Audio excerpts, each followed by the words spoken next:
Welcome to the sixth episode of the AfterSessions. Billy Milligan, 24 Minds, One Body.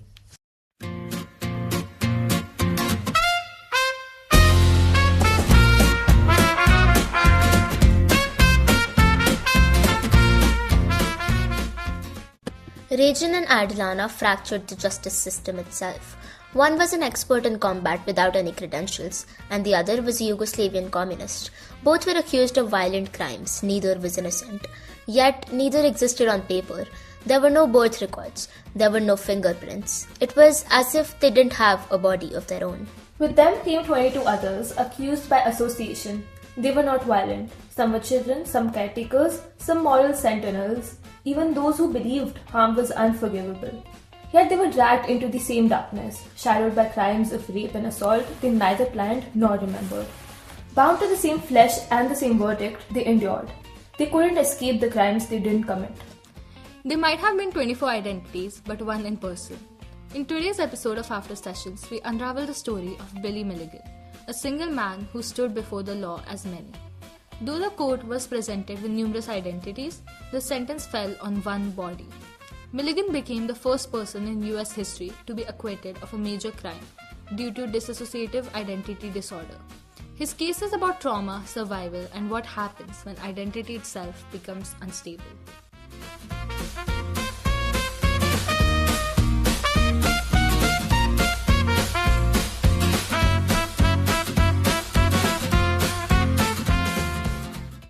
William Stanley Morrison was born in Miami, Florida in 1955 into a childhood marked by instability, neglect, and abuse. His early years were shaped by constant fear after his father, John Morrison, died by suicide and his mother, Dorothy, was emotionally unstable and unable to protect him from ongoing trauma. Dorothy Sands then moved back home to Circle V, and in 1963 she married Charmel Milligan and moved to Lancaster. Billy was left under the control of his stepfather, who reportedly beat and raped him repeatedly during his childhood, subjecting him to severe physical, emotional, and sexual abuse. Psychologically, this is where the groundwork for dissociation begins.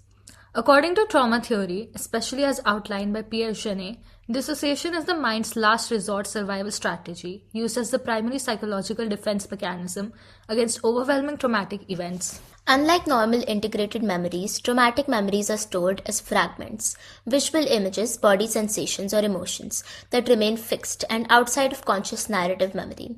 Because these memories are not processed, they return as involuntarily, automatic behaviors or reliving experiences known as pathological reenactments. When a child cannot escape a traumatic environment physically, the brain learns to escape internally. And Billy's mind didn't just retreat, it reorganized. Different parts of him learned to take over at different times. One absorbed pain, another held anger, another learned how to function in the outside world. These weren't characters that he invented. They were roles in his mind assigned to survive what one identity simply could not. By adolescence, Billy wasn't living as one continuous self.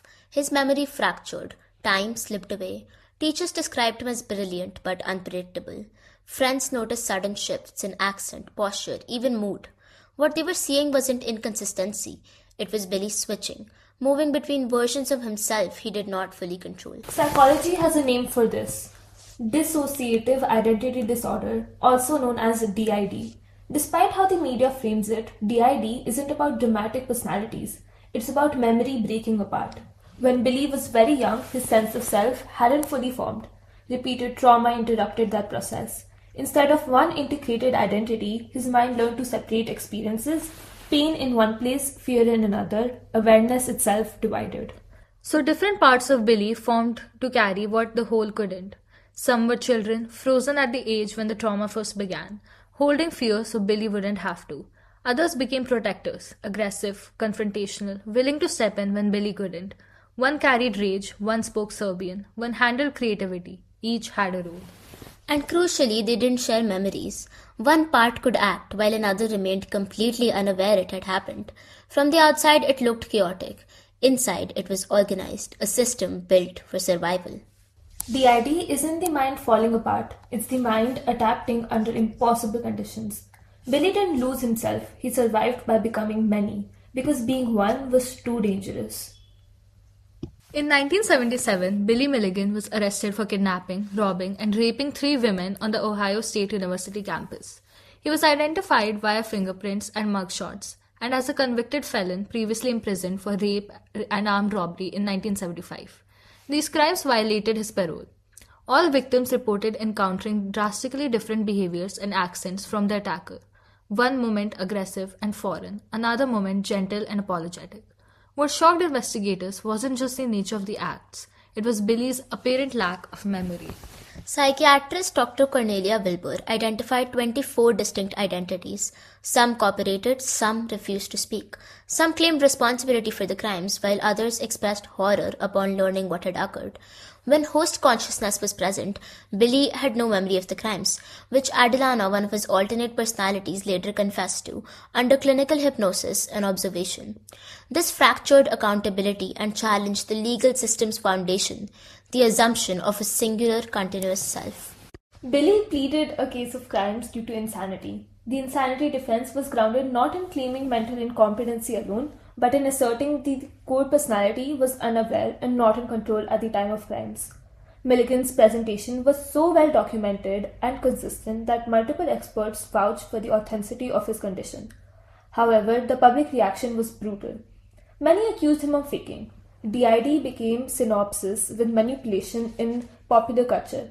But neurologically, brain scans showed differences in physiological responses between identities, including vision, blood pressure, and pain tolerance. The body was one, the mind was not. This raised the question that if the host personality didn't commit the crime, then who is responsible? And how do we serve justice for the victims when there is no one to blame and punish?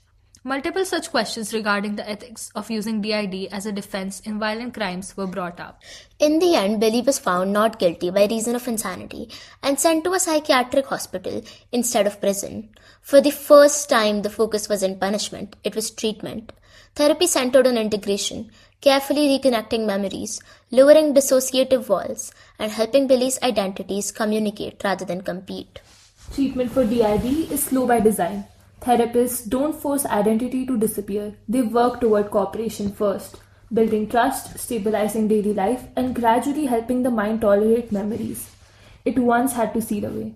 Progress is measured in months and years, not breakthroughs. Carl Jung's idea about fragmentation and the shadow, which believes that the modern human psyche is inherently fragmented, split between a limited conscious ego and a vast, mostly unconscious self, and that the goal of psychological development is to bridge these parts, feels eerily relevant here. Billy's mind didn't split because it was weak. It split because it was overwhelmed. DID isn't a failure of identity. It's an adaptation. Over time, some integration did occur.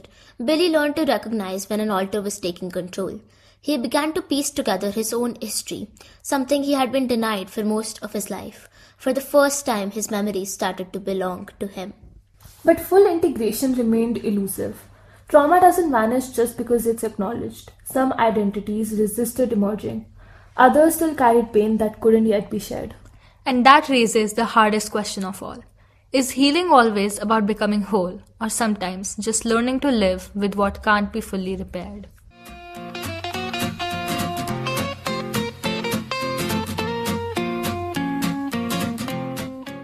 Billy Milligan forces us to confront a terrifying possibility that identity is not fixed and stable, but fragile and breakable.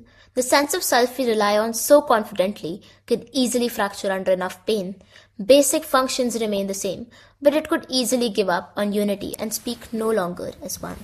His story unsettles us because it blurs the lines between victim and perpetrator, between illness and responsibility. That distinction vanishes. And it asks whether justice can exist when the mind itself is divided, and if the law can name a crime but the person who committed cannot. In studying Billy, we aren't just examining a disorder. We are witnessing the extreme lengths the human psyche will go to survive. It exposes the brain's so-called strong and invincible mechanism. Sometimes the mind doesn't break all at once. Sometimes it slowly shatters into pieces.